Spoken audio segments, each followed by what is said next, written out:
അവൻ അയച്ചു കൊടുക്കും. ഞാൻ പറയട്ടെ, എന്തായി, എന്താണ് പരിപാടി? നിങ്ങൾക്ക് അറിയാവുന്ന ആരെങ്കിലും ഓൾട്ടർ ബോയ്സ് ആയിരുന്നു നിങ്ങളുടെ ഇടവകപ്പള്ളിയിൽ? ഞാൻ നിന്നിട്ടുണ്ട്. അത് വേറൊരു പരിപാടിയാണ് ട്ടാ. പള്ളിയും മേടയൊക്കെ വീടിനേക്കാളും പരിചയമുള്ള ഒരു സമയം. കുർബാനൊക്കെ ഒരുങ്ങിയിട്ടേ നമ്മൾ അച്ഛന്റെ ഫ്രണ്ടിൽ നിന്നിട്ട് നമ്മൾ പള്ളിയിലേക്ക് പുറകിൽ നിന്ന് വരി വരിയായിട്ട് കേറുന്ന ഒരു സീനുണ്ട് മോനെ. BGM ഒക്കെ ഇട്ട് പടച്ചു കഴിഞ്ഞാടില്ല, കത്തും.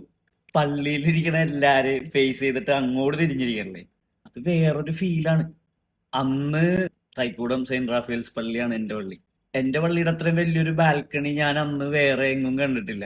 ഇതിനെയൊക്കെ ഫേസ് ചെയ്ത് തിരിഞ്ഞിരിക്കണ്ടേ, ഭയങ്കര പരിപാടിയായിരുന്നു അത്. സ്കൂളുള്ള ദിവസം വെളുപ്പിനത്തെ കുർബാനക്ക് പോകണം. ഓൾട്ടർ ബോയ്സിനുള്ള ഉടുപ്പിനൊരു നോർമൽ നീളം ഉണ്ടാവും.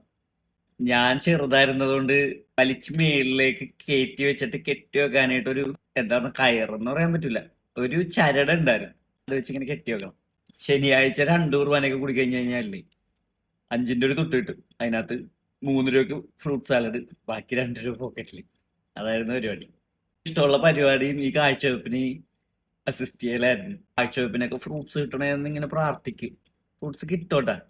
കല്യാണ കുർബാനയും പരിപാടിയൊക്കെ ആണെങ്കിൽ അത് കഴിഞ്ഞിട്ട് നേരെ പള്ളി ഹാളിൽ പോയിട്ട് ഫുഡ് പിടിക്കാം. ആഹാ. പൊക്കമില്ലാഞ്ഞോണ്ട് കുർബാന സ്വീകരിക്കുമ്പോഴത്തേക്ക് ഈ കയ്യിൽ ഇങ്ങനെ പിടിക്കാനായിട്ട് എന്നെ കൊണ്ടുപോകില്ല.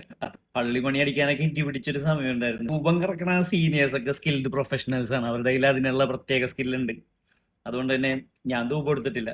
ടിപ്പിക്കൽ വൈൻ കട്ടുകൂടിയൊക്കെ ഉണ്ടായിരുന്നു. ഒരു തവണ എന്തോ സ്ഥിരം വൈൻ കട്ടുകൂടിയൊന്നും ചെയ്തിട്ടില്ല. അതിനുള്ള സമയവും സാഹചര്യവും ഉണ്ടായിരുന്നില്ല എന്ന് വേണം പറയാൻ.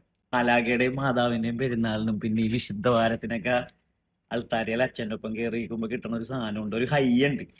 അത് അനുഭവിച്ചറിയണം. പരിചയമുള്ള ഏതെങ്കിലും ഒരുത്തിന് ഒരു അൾത്താര ബാലൻ ഉണ്ടായിട്ടുണ്ടാവും. അവൻ അയച്ചു കൊടുക്കും. ഓർത്തെടുക്കട്ടെ ആ കാലം.